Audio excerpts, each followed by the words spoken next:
வணக்கம் நண்பர்களே. இன்னும் ஒரு இனிய காலை பொழுதில் தீதும் நன்றும் நிகழ்ச்சியில் உங்களை சந்திப்பதில் மிக்க மகிழ்ச்சி அடைகிறேன். பொதுவாக நாம் இந்த நிகழ்ச்சியில் நம்முடைய அன்றாட வாழ்க்கையில், சமூக வாழ்க்கையில் இருக்கக்கூடிய பல்வேறு விதமான பிரச்சனைகள், முக்கியத்துவங்கள் அல்லது நாம் தவிர்க்கக்கூடிய விஷயங்கள், நாம் பின்பற்ற வேண்டிய விஷயங்கள், கவனத்தில் கொள்ள வேண்டிய விஷயங்கள், இவற்றையெல்லாம் பற்றி தொடர்ந்து பேசிக்கொண்டிருக்கிறோம். சில வரலாற்று பூர்வமானவை, சில தனி மனிதர்களுடைய உளவியல் சார்ந்தவை, சில சமூக பழக்க வழக்கங்கள் சார்ந்தவை, இப்படியாக பல்வேறு விஷயங்களை நாம் இந்த நிகழ்ச்சியில் பேசிக்கொண்டு வருகிறோம். அந்த வகையில் நாம் அவ்வப்போது தொடர்ந்து கவனப்படுத்தி வந்திருக்கக்கூடிய ஒரு துறை என்பது எஃபெக்டிவ் கம்யூனிகேஷன். அதாவது எப்படி ஒரு சிறப்பான நாம் ஒரு தொடர்பியல் மேலாண்மையை மேற்கொள்வது, இந்த தொடர்பியல் மேலாண்மையில் நாம் பின்பற்ற வேண்டிய விஷயங்கள் என்ன, இதை நாம் மிகச்சரியாக நாம் பின்பற்றினாலே நம்முடைய அன்றாட வாழ்க்கையில் இருக்கக்கூடிய பல பிரச்சனைகளை நாம் தவிர்க்க முடியும். அதே போல் நாம் சில சமயங்களில் தவறாக புரிந்து கொள்ளப்படுவதன் காரணமாக நாம் தேவையற்ற பிரச்சனைகளை சந்திக்கிறோம். அல்லது நம்முடைய ஒரு தவறான தொடர்பியல் முறை காரணமாக நாம் நம்முடைய வாய்ப்புகளை இழக்கிறோம். அதனால்தான் திரும்ப நாம் எப்பொழுதுமே எல்லா இடங்களிலுமே இந்த ப்ராப்பர் கம்யூனிகேஷன் அல்லது எஃபெக்டிவ் கம்யூனிகேஷன் பற்றி பேசிக்கொண்டே இருக்கிறார்கள். உலக அளவில் இந்த எஃபெக்டிவ் கம்யூனிகேஷனை பற்றித்தான் அதிக அளவிற்கு பயிற்சி வகுப்புகள் நடக்கின்றன, புத்தகங்கள் எழுதப்படுகின்றன. இன்னும் சொல்லப்போனால் நிறைய இந்த ஆளுமை திறன் மேம்பாடு அல்லது ஆளுமை பயிற்சிகள் எல்லாவற்றிலுமே அடிப்படையாக இருப்பது இந்த எஃபெக்டிவ் கம்யூனிகேஷன் தான். சிறப்பான தொடர்பியல் முறை என்ன என்பது அப்படி பார்க்கிற போது ஒரு தொடர்பியலில் என்னென்ன விஷயங்கள் அடிப்படையாக இருக்கின்றன என்பதை பார்ப்போம். முக்கியமாக அடிப்படையில் ஒரு செய்தியை சொல்பவர், ஒரு செய்தியை கேட்பவர், இரண்டு முக்கியமான முதன்மையான விஷயங்கள். மூன்றாவதாக இருப்பது என்பது அந்த செய்தியினுடைய தன்மை. அதாவது நீங்கள் ஒருவரிடம் ஒரு செய்தியை சொல்கிறீர்கள், அப்பொழுது நீங்கள் எப்படி சொல்கிறீர்கள் என்பதும் அதை கேட்பவர் எப்படி கேட்கிறார் என்பதும் இரண்டு விஷயங்கள். மூன்றாவதாக செய்தியினுடைய தன்மை. இந்த செய்தியினுடைய தன்மை என்பது நீங்கள் எத்தகைய ஒரு வார்த்தைகளை நீங்கள் பயன்படுத்துகிறீர்கள், எத்தகைய ஒரு சொல்லாட்சியை பயன்படுத்துகிறீர்கள், என்ன விதமான ஒரு தன்மையோடு அதை பயன்படுத்துகிறீர்கள் என்பது மிக முக்கியமான ஒன்று. அது ஒருவரிடம் நம்பிக்கையை ஏற்படுத்த வேண்டும், ஒருவரிடம் ஒரு விதமான ஒரு விரோதத்தன்மையற்ற ஒரு இணக்கமான சூழலை உருவாக்க வேண்டும். நான்காவதாக மீடியம், அதாவது எதன் மூலமாக நீங்கள் அதை சொல்கிறீர்கள். சில செய்திகளை தொலைபேசியில் சொல்லலாம், சிலவற்றை நேரில் தான் சொல்ல வேண்டும், சிலவற்றை மின்னஞ்சலாக அனுப்பலாம், சிலவற்றை வாய்ஸ் நோட்டாக நீங்கள் அனுப்பலாம். ஆக எந்த மீடியத்தை நீங்கள் பயன்படுத்துகிறீர்கள் என்பது எந்த செய்திக்கு எந்த நேரத்தில் எந்த பொசிஷன் யாரிடம் நீங்கள் அதை சொல்கிறீர்கள் என்பது மிக மிக முக்கியம். சிலரிடம் நீங்கள் சிலவற்றை நேரில் தான் சொல்ல வேண்டும், சிலவற்றை நீங்கள் தொலைபேசியில் சொன்னாலே போதும், சிலவற்றை வெறும் ஒரு மின்னஞ்சலாகவோ செய்தியாகவோ அனுப்பினால் போதும். ஆக இந்த அடிப்படை விஷயங்கள், அதாவது தொடர்பு கொள்கிற நபர், தொடர்பை பெறுகிற நபர், மீடியம், செய்தியினுடைய தன்மை, இவற்றையெல்லாம் நீங்கள் எப்படி ஒழுங்கமைத்துக் கொள்கிறீர்கள் என்பதில் தான் உங்களுடைய தொடர்பியலினுடைய மிகப்பெரிய ரகசியம் இருக்கிறது. நீங்கள் இவை எதையுமே நீங்கள் பின்பற்றாமல் நாம் நினைத்ததையெல்லாம் பேசலாம் என்று நினைப்பதோ அல்லது ஒருவர் சொல்வதையெல்லாம் நாம் எந்த நிலையிலிருந்து கேட்டுக்கொள்ளலாம் என்பதோ எந்த விதத்திலும் நமக்கு பயன் தராது. பல நேரங்களில் மிகச்சிறந்த எண்ணங்கள் கூட தவறாக புரிந்து கொள்ளப்படுவதற்கு இந்த ஒரு திறனற்ற தொடர்பியல் முறை காரணமாகிவிடுகிறது. எப்படி பேசுகிறோம் என்பதையும், ஒன்றை எப்படி கேட்கிறோம் என்பதையும், எதன் மூலம் பேசுகிறோம் என்பதையும் நாம் மிகவும் கவனத்தில் கொள்ள வேண்டும். இது தொடர்பியலினுடைய மிக முக்கியமான அம்சம். வரும் நாட்களில் வேறு பல விஷயங்களை பற்றியும் நாம் தொடர்ந்து பேசலாம். மீண்டும் இன்னும் ஒரு புதிய சிந்தனையோடு உங்களை சந்திக்கிறேன். நன்றி, வணக்கம்.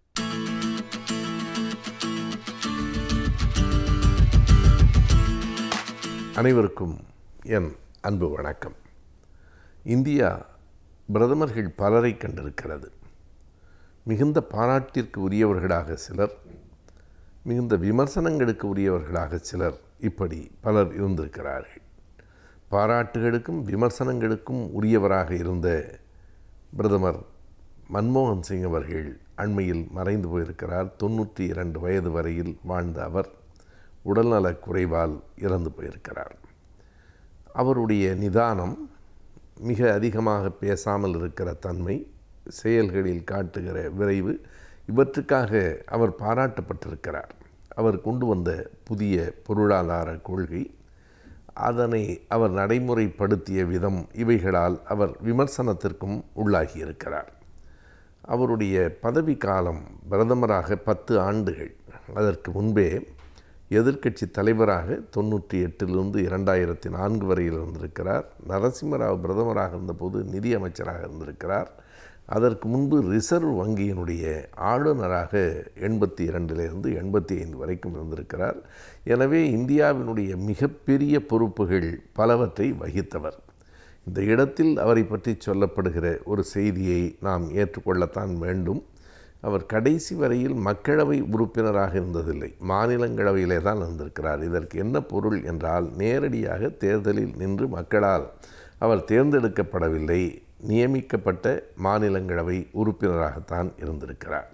அவர்தான் இந்தியாவின் முதல் சீக்கிய பிரதமரும் ஒரே சீக்கிய பிரதமரும் ஆவார். எனவே அவரை பற்றிய பல்வேறு விதமான பார்வைகள் நாட்டில் இருக்கின்றன.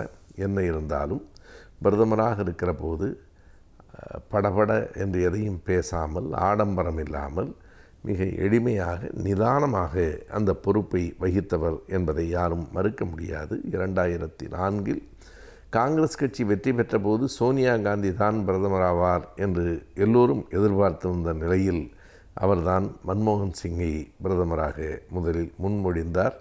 10 ஆண்டுகள் நேருவுக்கு பிறகு நீங்கள் எண்ணி பார்த்தால் இந்திரா காந்தி அப்படி பொறுப்பிலே இருந்திருக்கிறார் என்றாலும் இடைவெளி இருக்கிறது. இடைவெளி இல்லாமல் தொடர்ந்து 10 ஆண்டுகள் பிரதமராக இருந்தவரும் மன்மோகன் சிங் தான்.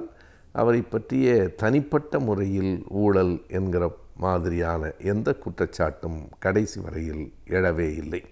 அது ஒரு பெரிய செய்தி. அதனை தாண்டி 2-3 சட்டங்கள் அவருடைய காலத்திலே வந்தவை இன்றைக்கும் நிலைத்து நிற்கின்றன. இந்த ஆதார் அட்டை என்பதும், அதனை விட தகவல் அறியும் உரிமை சட்டம் என்பது அவருடைய ஆட்சி காலத்திலே தான் வந்தது. அவர் பற்றிய விமர்சனம் கூடுதலாக என்ன சொல்லப்படுகிறது என்றால், அவர் ஒரு பொருளியல் துறை பேராசிரியர், ஒரு சாதாரண விவசாய குடும்பத்தில் பிறந்தவர். அதற்கு பிறகு அவர் கேம்பிரிட்ஜ், ஆக்ஸ்ஃபோர்ட் பல்கலைக்கழகங்களிலே எல்லாம் பொருளியல் துறையிலே பயின்றவர். எனவே அவர் ஒரு பொருளாதாரத்தை தாராளமயமாக்குதல் என்கிற ஒன்றை அவர்தான் முன்மொழிந்தார். அதாவது வெளிநாட்டிலிருந்து வருகிற பொருள்களுக்கு தடையாக இருந்த கதவை திறந்து வைத்தார் என்பதை விட கதவுகளை அகற்றியே விட்டார் என்று கூட சொல்லலாம். அதற்கு பிறகு இந்தியாவிலே பல்வேறு விதமான பொருளாதார மாற்றங்கள் நிகழ்ந்திருக்கின்றன. அது ஒரு பெரும் முதலாளியத்திற்கு, உலகமயமாக்கலுக்கு வழிவகுத்திருக்கிறது என்பது உண்மைதான். அதே நேரத்தில் பொருளாதாரத்தில் சில முன்னேற்றங்களையும் அது ஏற்படுத்தி இருக்கிறது. அந்த மாற்றங்கள் இல்லாமல் இன்றைய இந்தியா இல்லை என்பதை நாம் ஏற்க வேண்டும்.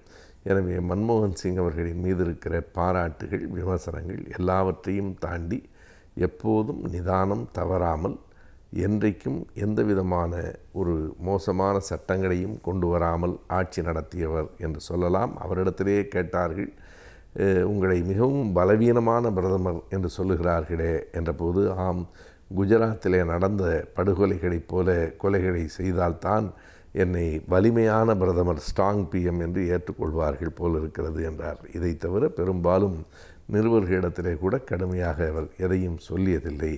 அவருக்கு இந்த நாட்டினுடைய இரங்கலை எல்லோரும் தெரிவித்துக் கொள்ள வேண்டும்.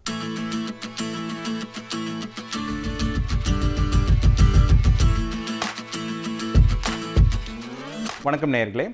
இன்றைக்கி நம்ம பார்க்க போகிற தலைப்பு வந்து பார்த்திங்கன்னா காய்ச்சல். இன்றைக்கி காய்ச்சல்ன்றது வந்து பார்த்திங்கன்னா ரொம்ப பிரதானமான ஒரு விஷயம். இன்றைக்கி வந்து மனுஷனுக்கு வந்து ஹார்ட் அட்டாக் கூட வந்து பார்த்திங்கன்னா நிறைய மருந்துகள் எல்லாம் கண்டுபிடிச்சி நிறைய பேரை வந்து காப்பாற்றிடுறோம். இப்போ இன்னும் நம்மளுடைய அவல நிலை என்ன அப்படின்னா, நம்மளுடைய நாட்டில் வந்து பார்த்திங்கன்னா காய்ச்சலில் நிறைய பேர் இறந்து போகிறாங்க. இதுக்கு என்ன காரணம்னா, காய்ச்சலை பற்றின முழுமையான விழிப்புணர்வு நமக்கு இல்லாதனால தான் வரும். காய்ச்சல் தான் இருக்கிறதுலே ரொம்ப சுலபமான ஒரு நோயும், அதே நேரத்தில் அதுவே ஒரு பெரிய பிரச்சனையான நோயாகவும் உயிரே குடிக்கிற நோயாகவும் மாறுது. அப்போது இந்த காய்ச்சலை பற்றி நமக்கு என்ன தெரியணும் அப்படின்றது தான் ரொம்ப முக்கியம். முதல்ல நம்ம வந்து என்ன நினச்சிட்ருக்கோம், காய்ச்சல்னால் உடம்பு சூடானாலே காய்ச்சல் ஆகிடுது அப்படின்னு நம்ம நினைக்கக்கூடாது. ஃபஸ்ட்டு வந்து என்னென்னா, நம்ம உடம்பு வந்து பார்த்திங்கன்னா ஒரு ஹோமியோஸ்டேசிஸ்ன்னு சொல்லுவாங்க. அதாவது சூழலுக்கு ஏற்ற மாதிரி தன்னை மாற்றிக்கும். இப்போ நீங்கள் ரொம்ப வெயில் அடிக்கிற சூழலில் பார்த்திங்கன்னா நீங்கள் வேர்வை வந்து உங்கள் உடம்பு வந்து கூல் பண்ணிக்கும். ரெண்டாவது வந்து பார்த்திங்கன்னா நைட் டைம்ஸில் பார்த்திங்கன்னா உங்கள் உடம்பு கொஞ்சம் ஹீட் ஆகும். உடனே நம்ம என்ன பண்ணுவோம், நைட்டு ஹீட் ஆகிறது பார்த்த உடனே நமக்கு வந்து காய்ச்சல் இருக்குதுன்றதை நினச்சிப்போம். ஸோ யூஸ்வலாக இந்த குழந்தைங்களுக்கெல்லாம் வந்து காமனாக சொல்லுவாங்க, என் குழந்தைக்கு தலையெல்லாம் ஒரே சூடாக இருக்குது சார், ரொம்ப பயமாக இருக்குது, மூளைக்காய்ச்சலாக இருக்குமா, இவங்களா அதை நினச்சிக்கிறது. ஸோ என்னை பொறுத்த வரைக்கும் என்ன சொல்லுவேன்னா, காய்ச்சல்ன்றது ஒன்றுமே ஒரு பெரிய விஷயமே கிடையாது. அதாவது உங்கள் குழந்தையுடைய ஆக்டிவிட்டீஸ், அதாவது விளையாடுறது வந்து ரொம்ப டல் ஆகிடும், நம்மளுடைய நடக்கிறது இது எல்லாமே வந்து கொஞ்சம் ரெஸ்ட்ரிக்ட் பண்ணுது அப்படின்னா you are affected with some fever. அந்த மாதிரி நீங்கள் வந்து ஈஸியாக இந்த காய்ச்சலை டெஸ்ட் பண்ணிக்க முடியுது. இப்போல்லாம் வந்து தெர்மோமீட்டர்ஸ் பிளாஸ்டிக்ஸ்லேயே வருது, ஒரு 150 rupees 200 rupeesக்கே வருது. நீங்கள் ஒன்றும் இல்லை, அதை ஜஸ்ட்டு வந்து ஒரு எலக்ட்ரானிக் தெர்மோமீட்டர்ஸ் தான். நீங்கள் ஒரு ப்ரெஸ் பட்டன் பண்ணிவிட்டு நீங்கள் உங்களுடைய குழந்தையோட ஆக்சிலாவில் நீங்கள் வச்சு பார்த்தீங்கன்னா, இப்போ நம்ம நிறைய பேர் என்ன நினைப்பாங்கன்னா, எவ்வளோ இருந்தால் ஃபீவர் சார் அப்படின்வாங்க. மினிமம் 100 இருந்தால் தான் நீங்கள் ஃபீவர். 99 98 இதெல்லாம் ஃபீவரே இல்லை. நிறைய என் பேஷண்ட்ஸ் எல்லோரும் வருவாங்க, சார் எனக்கு வந்து பார்த்திங்கன்னா 99 இருக்குது சார் அப்படின்னு. நிறைய பேர் என்ன பண்ணுவாங்க, அந்த 99 டிகிரிக்கு 99 ஃபாரன்ஹீட்டுக்கே வந்து மருந்து கொடுத்துருவாங்க. என்னை பொறுத்த வரைக்கும் வந்து பார்த்திங்கன்னா 100 ஃபாரன்ஹீட் வந்தால் தான் நம்ம வந்து காய்ச்சலுக்கு உண்டான ட்ரீட்மெண்ட் ஸ்டார்ட் பண்ணணும். யூஸ்வலாக நம்ம என்ன நினைப்போம் அப்படின்னா, காய்ச்சல் வந்தாலே ஒரு பயம் வந்துடுது. காய்ச்சல் வந்து நம்மளுடைய நண்பன் நான் சொல்லுவேன். எப்படி அப்படின்னா, உங்கள் உடம்புக்கு ஒரு பிரச்சனை வந்திருக்குன்றதை வெளிக்காட்டுறது தான் அந்த காய்ச்சல். இப்போ நம்ம நிறைய பேர் என்ன நினச்சிட்டு இருக்கோம் அப்படின்னா, காய்ச்சல் வந்தாலே ஒரு பதட்டம், ஒரு பயம், அதை நம்ம எப்படியாவது குறைச்சாகணும் அப்படின்வாங்க. இப்போ இந்த காய்ச்சலில் 2 விதமான காய்ச்சல் இருக்குது. அதாவது viral infection and bacterial infection. Viral இன்ஃபெக்ஷன்னா எப்படின்னா, அந்த காய்ச்சல் வந்து நீங்கள் என்ன மருந்து கொடுத்தாலும் பெருசாக மாறாது, அது வந்து அதோடைய ஓன் கோர்ஸ்லேயே சரியாகும். அதாவது வந்து நீங்கள் 1 வாரம் இல்லை 5 நாள் 1 வாரம் வரைக்கும் இருக்கும். உதாரணத்துக்கு பார்த்தீங்கன்னா, இந்த காய்ச்சலுக்கு வந்து நீங்கள் சப்போர்ட்டிவ் ட்ரீட்மெண்ட் மட்டும் கொடுத்தாலே போதும். அதாவது வந்து உங்கள் காய்ச்சல் குறையிறதுக்கு பேராசிட்டமால் போல மருந்துகள், நிறைய தண்ணி குடிக்கணும். ஏன்னா காய்ச்சல் என்ன பிரச்சனை வரும் அப்படின்னா, உங்களுடைய உடம்புல இருக்க நீர் சத்து போயிடும். அதாவது நம்ம உடம்புல வந்து 60% வந்து பாடி வெயிட் வந்து பார்த்திங்கன்னா ஃப்ளூயிட்ஸ், அதாவது நீர். இதுக்குள்ள வந்து உங்கள் செல்லுக்குள்ளாரையும் வெளியாரையும் இருக்கும். இந்த ஹை டெம்பரேச்சர் ஆகும்போது இந்த செல்லில் இருக்க நீர் வந்து எவாப்ரேட் ஆகிடும். ஸோ அப்போ என்ன ஆகும்னா, உங்கள் செல்லெல்லாம் சுருங்கி போய் உங்களுக்கு ரொம்ப டயர்டாக இருக்கும். நிறைய பேஷண்ட் சொல்லுவாங்க, சார் என் குழந்தைக்கு ஒரே தலைவலியாக இருக்குது, எனக்கும் தலைவலியாக இருக்குது காய்ச்சல் வரும்போது. அது காரணம் வந்து பார்த்திங்கன்னா ஒரே விஷயந்தான், நம்ம உடம்புல இருக்க நீர் சத்து குறையிறதுனால. ஸோ அப்போ நம்ம என்ன பண்ணணும், காய்ச்சலில் வந்து நிறைய தண்ணி குடிக்கணும். அதை தான் நம்ம சப்போர்ட்டிவ் கேர்னு சொல்லுவோம். நிறைய தண்ணி குடிக்கணும். சில பேர் என்ன பண்ணுவாங்க, குளுக்கோஸ் குடிப்பாங்க. குளுக்கோஸ் வந்து என்ன பிரச்சனை அப்படின்னா, ஆல்ரெடி நம்ம செல்லில் நீர் வந்து ரொம்ப கம்மியாக இருக்குது. இப்போ இந்த குளுக்கோஸ் ரத்தத்தில் கொடுக்கும்போது என்ன ஆகும் அப்படின்னா, அது என்ன பண்ணும், மேற்கொண்டு அந்த செல்லிருந்து தண்ணியை உறிஞ்சிரும். எப்படின்னா, எங்கெங்கெல்லாம் சுகர் இருக்கோ அந்த இடத்துக்கு குளுக்கோஸ் இருக்கோ வாட்டரை வந்து இது பண்ணிடும். இப்போ செல்லேருந்து இன்னும் வந்து வாட்டரை வந்து இழுத்துரும். ஸோ அப்போ என்ன பண்ணணும், அந்த மாதிரி காய்ச்சல் இருக்கும், நிறைய தண்ணி குடிக்கணும். அப்படி இல்லைன்னா உப்பு சர்க்கரை கரைசல், அதாவது ஓஆர்எஸ் சொல்லுவாங்க, ஓரல் ரீஹைட்ரேஷன் சொல்யூஷன். அந்த மாதிரி சொல்யூஷன் கொடுக்கும்போது அது என்ன பண்ணணும்னா, ரத்தத்திலேருந்து செல்லுக்கு தண்ணீரை செலுத்தும். அது மாதிரி வந்து நம்ம காய்ச்சலுக்கு வந்து நிறைய தண்ணீர் பருகும் போது அந்த காய்ச்சல் வந்து பெரிய பிரச்சனையாக நமக்கு வராது.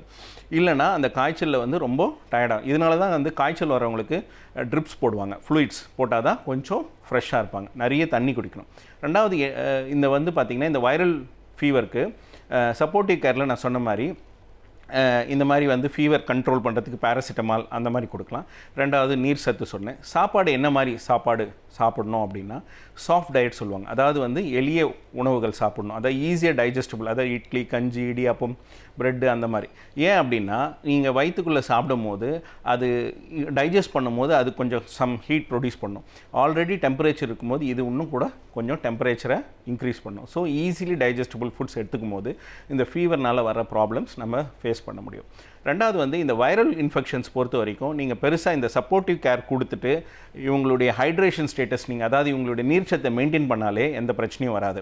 சில நேரங்களில் வைரல் ஃபீவரில் என்ன ஒரு விஷயம் இருக்குன்னா, ஃபீவர் வந்து இருக்கும், மருந்து கொடுப்பீங்க, கொஞ்ச நேரத்தில் குறைஞ்சிரும், கொஞ்சம் நல்லா இருக்கும், விளையாடிட்டு இருப்பாங்க, குழந்தைங்க விளையாடிட்டு இருப்பாங்க, எல்லாம் இருக்கும். ஆனால் சடனாக ஒரு 6 மணி நேரம் கழிச்சு ஜுரம் வரும். உடனே பெற்றோர்கள்லாம் ரொம்ப பயந்துருவாங்க, ஐயோ என் குழந்தைக்கு விட்டு ஜுரம் சார். ஒன்றும் பயப்பட வேண்டியதே அவசியம் இல்லை. ஏன்னா நம்ம கொடுக்குற பேராசிட்டமால் அந்த ஃபீவரை மட்டும்தான் சப்ரஸ் பண்ணுமே தவிர அந்த இன்ஃபெக்ஷனை சப்ரஸ் பண்ணாது. இந்த வெளிநாடுகளில் வந்து பார்த்திங்கன்னா, இந்த மருந்துகள் உபயோகத்துக்கு வந்து ஒரு ஸ்ட்ரிக்டான ரூல்ஸ் இருக்குது. அதனால் வந்து இங்கே வந்து பார்த்திங்கன்னா அந்த இடத்துல சைடு எஃபெக்ட்ஸ் ஆஃப் ட்ரக்ஸ் வந்து கிடையவே கிடையாது, ரொம்ப கம்மி தான். ஏன்னா அவங்களுக்கு எல்லாமே அதை பற்றி தெரியுது. ஆனால் இங்கே எப்படின்னா இந்த மருந்துடைய உபயோகம் இது வணிகமயம் ஆக்கினதுனால இதை எப்படி உபயோகப்படுத்துதுன்னு தெரியாமல் இதை நிறைய போட்டு நம்ம ஆங்கில மருத்துவமே தப்பு, ரொம்ப சைடு எஃபெக்ட்ஸ் இருக்குது அப்படின்னு நம்ம ஒரு தப்பான கன்க்ளூஷன் வந்திருக்காங்க. நிறைய நோய்களுக்கு வந்து உண்மையிலே மருந்துகளே தேவைப்படாத சூழலில் தான் இருக்குது. ஆனால் இந்த ஆங்கில மருத்துவம் தப்பு கிடையாது, அதை கையாளுற ஆட்கள், அதே நேரத்தில் அதை நம்ம எப்படி பயன்படுத்துகிறோம், அது பின்னாடி இருக்கிற வணிகத்தை பற்றி தான் நம்ம யோசிக்கணுமே தவிர அதை விட்டுட்டு நம்ம வந்து பார்த்திங்கன்னா எல்லாத்துக்கும் எல்லா மருந்தும் யூஸ் பண்ணக்கூடாது, மருந்து நம்ம குறை சொல்ல வேண்டிய அவசியமே கிடையாது. ஸோ நீங்கள் வந்து பார்த்திங்கன்னா ஃபீவர் பொறுத்த வரைக்கும் நம்ம பயப்பட வேண்டிய அவசியமே கிடையாது. அதாவது உங்களுடைய ஃபீவருக்கு வந்து வைரல் ஃபீவராக இருந்தால் நீங்கள் வந்து மாத்திரை, ஜுரத்துக்கு மாத்திரையும் ஹைட்ரேஷன் மெயின்டைன் பண்ணிவிட்டு ஃபுட்டில் வந்து சாஃப்ட் டயட் அந்த மாதிரி சாப்பிட்டு நீங்கள் ஹேண்டில் பண்ணிக்கலாம். இதே சப்போஸ் இன்ஃபெக்டிவ் ஃபீவராக இருந்துச்சுன்னா, இப்போ டைஃபாய்டு அந்த மாதிரினா அதுக்கு உண்டான ஆன்டிபயோட்டிக்ஸ் வந்து போட்டு முறையான உங்கள் மருத்துவரின் ஆலோசனைப்படி நீங்கள் போட்டுக்கலாம். இப்படி நீங்கள் ஒரு மெத்தடாலஜிக்கலாக ஃபாலோ பண்ணிங்கன்னா இந்த காய்ச்சல்ன்ற ஒரு விஷயம் வந்து ஒரு பிரச்சனையே ஆகாது. இதை நம்ம சரியாக கையாளதுனால தான் இந்த காய்ச்சலை வந்து அதிகப்படியாக நம்ம வளர விட்டு நாளைக்கு பின்னாடி பிரச்சனையாக வந்துடும். சில பேர் வந்து என்ன பண்ணுவாங்க, மொதல் நாளே டெஸ்ட் எடுத்து பார்க்கணுன்னு நினைப்பாங்க. ஏன்னா அவங்க பயத்தின் அடிப்படையில். நிறைய பேருக்கு தெரியாது, மொதல் நாளே பிளட் டெஸ்ட் எடுக்கும்போது பெருசாக வந்து அந்த நோயை வந்து நம்ம கண்டுபிடிக்க முடியாது. இதனால் என்ன ஆகிடும் அப்படின்னா, நமக்கு வந்து முன்கூட்டியே வந்து எனக்கு டைஃபாய்டு வந்துடுச்சு, எனக்கு வந்து இந்த ப்ராப்ளம் இருக்குது, யூரினரி இன்ஃபெக்ஷன். அதாவது வந்து பார்த்திங்கன்னா மினிமம் அந்த கிருமி ரத்தத்தில் வர்றதுக்கு ஒரு 3 நாளாவது எடுத்துக்கும். ஸோ காய்ச்சல் வந்து 3 நாள் கழித்து டெஸ்ட் எடுக்கிறது தான் புத்திசாலித்தனம். அதனால் வந்து நீங்கள் வந்து இதை உங்கள் மருத்துவர்கிட்டே நீங்கள் விட்டுட்டு நீங்களாக போய் ரத்தம் டெஸ்ட் பண்ணுறதும் நீங்களாக மருந்து வாங்கி சாப்பிட்றதும் இது வந்து பெரிய பெரிய பாதிப்புகள் ஏற்படுத்தும். இதனால் என்ன ஆகிடும்னா நிறைய வந்து உயிரிழப்புகள் ஏற்படுது. ஸோ இதை தவிர்க்கிறதுக்கு என்ன பண்ணணும்னா, முறையான காய்ச்சலை பற்றின ஒரு விழிப்புணர்வு வேணும். அதே நேரத்தில் மருந்துகளை வந்து தேவையில்லாமல் பயன்படுத்துகிறத அவாய்ட் பண்ணணும். உங்களுக்கு ஒரு குடும்ப நல மருத்துவரை அணுகி உங்களுடைய நோயை பற்றி முழுமையாக அறிஞ்சிக்கணும். அதே நேரத்தில் இந்த காய்ச்சல் வந்து ஒரே நாளில் சரியாகணும்னு எதிர்பார்க்குறதும் அவாய்ட் பண்ணிவிட்டு நீங்கள் வந்து ஒரு மெத்தடாலஜிக்கலாக ஒரு 2-3 நாள் வெயிட் பண்ணணும். அப்படி ஃபீவர் சரியாகலைன்னா திருப்பி போய் பார்க்கணும். இந்த பொறுமை இல்லாமல் ஹேண்டில் பண்ணும்போது இந்த காய்ச்சல் வந்து பெரிய பிரச்சனையாகும். ஏன்னா ஒரு டாக்டர் விட்டு இன்னொரு டாக்டர் விட்டு போகும்போது இந்த காய்ச்சலுடைய தன்மையை நம்ம இழந்து நம்ம வந்து என்ன வேணும், பெரிய சிக்கலில் மாட்டி உயிரிழப்புகள் ஏற்படுது. இதுதான் நம்ம அண்மை காலங்களில் நம்ம ரொம்ப பார்த்துக்கிட்டு இருக்கோம். ஸோ காய்ச்சலை பற்றின ஒரு விழிப்புணர்வு இல்லாமல் அதை அணுகும் போது அது பெரிய உயிரிழப்பை ஏற்படுத்துது.